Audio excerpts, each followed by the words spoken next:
रमेश अब 75 वर्ष के हो चुके हैं। उम्र के इस पड़ाव पर उनका स्वास्थ्य बहुत खराब रहता है और वे अक्सर बीमार रहते हैं। उनका शरीर कमजोर हो गया है और उन्हें चलने फिरने में भी कठिनाई होती है। उनकी यह स्थिति देखकर भी उनके बच्चे उनकी परवाह नहीं करते। रमेश के 3 बच्चे हैं और सभी अपनी अपनी जिंदगी में व्यस्त हैं।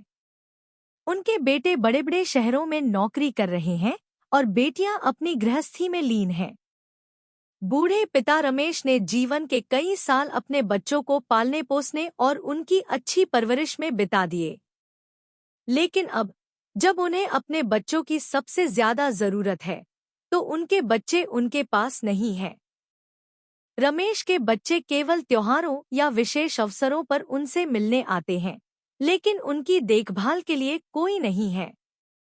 रमेश का जीवन अब अकेलेपन और दर्द से भरा हुआ है। वह अक्सर अकेले बैठकर अपने बच्चों और उनके साथ बिताए पलों को याद करते हैं। उनके लिए सबसे बड़ी पीड़ा यह है कि जिन बच्चों के लिए उन्होंने अपनी पूरी जिंदगी दे दी, लेकिन आज वही बच्चे उन्हें भूल गए हैं। हर दिन उनका दिल टूटता है और वह अपने आप को असहाय महसूस करते हैं। उनकी शारीरिक और मानसिक स्थिति दिन प्रतिदिन बिगड़ती जा रही है। यह कहानी केवल एक बूढ़े पिता रमेश की नहीं है। आज के समाज में कई बूढ़े माता पिता इसी प्रकार अकेलापन का सामना कर रहे हैं। उनकी पूरी जिंदगी अपने बच्चों के लिए समर्पित होती है, लेकिन बुढ़ापे में उनके साथ ऐसा व्यवहार होता है जैसे कि उनका अब कोई अस्तित्व ही न हो।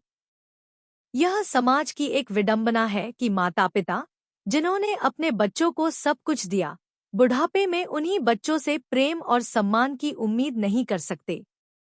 एक दिन रमेश की तबीयत बहुत ज्यादा बिगड़ गई। उनके पड़ोसी ने उन्हें अस्पताल ले जाने का प्रबंध किया। बच्चों को खबर दी गई, लेकिन किसी के पास समय नहीं था।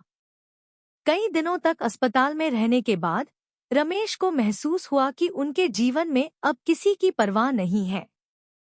उन्होंने अपने बच्चों से मिलने की आखिरी उम्मीद छोड़ दी। कई हफ्तों बाद रमेश की हालत और गंभीर हो गई। बच्चों को जब वास्तविकता का एहसास हुआ तो वे दौड़कर अस्पताल पहुंचे, लेकिन तब तक बहुत देर हो चुकी थी। रमेश की हालत अब ऐसी हो गई थी कि वह बात भी नहीं कर पा रहे थे। उनके बच्चों ने उन्हें इस स्थिति में देखकर गहरा पछतावा किया। अब वे समझ चुके थे कि बिना पिता के हमारा जीवन कितना अधूरा है। अपने अपने पिता की कदर नहीं की, अब भगवान हमें कभी माफ नहीं करेंगे। लेकिन अब इन सब बातों के लिए बहुत देर हो चुकी थी। रमेश अब इस दुनिया से जा चुके थे। अब उनके बच्चों को रह गया बस जीवन भर का पछतावा।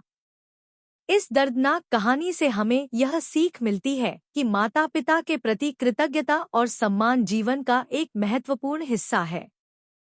बच्चों को यह समझना चाहिए कि जैसे माता पिता ने उनके बचपन में उनकी देखभाल की, वैसे ही बुढ़ापे में उनकी देखभाल करना बच्चों का कर्तव्य है।